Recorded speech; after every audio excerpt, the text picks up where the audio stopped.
मालकानगिरी जिला मोटू वन विभाग को मिली एक बड़ सफलता।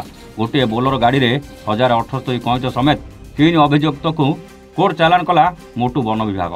मिली सूचना अनुसार मालकानगिरी वनाधिकारी साई किरण डीएन विशेष सूत्र खबर पाई मोटू वन विभाग एक टीम को सोमवार विलंबित रात्र समय 2 भाग विभक्त कर गोटे टीम कोंटो ब्रिज और अन्य एक टीम कालेरू ब्रिज निकट में पेट्रोलिंग निमते निर्देश देते। यही कईंच गाड़ी को धरने 6टी टीम गठन कर सजग रही।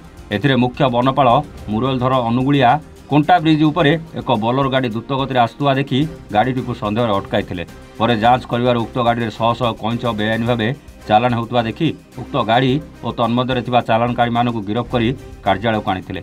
पाखापाखि 1078 कईंच जबत करा बेले तन्मध्य 910टी जीवंत कईंच और 168टी मृत कईंच रही। एसमेत संपृक्त 3 अभियुक्त गिरफ्त कर आज कोर्ट चालान कर 3 अभियुक्त मध्य जड़े पड़ोशी राज्य छत्तीसगढ़ सुकमा जिला अंतर्गत दरनापला अंचल जुगल चंद्र दे होता बेले अन्य 2 अभियुक्त MB79 थाना अंतर्गत सुकुमार तरफदार एवं विश्वनाथ मंडल बोली जमापड़ी।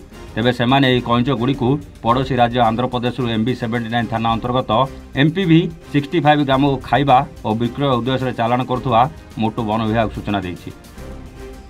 मालकानगिरी बादल विश्वाल रिपोर्ट, A1 ओडिशा।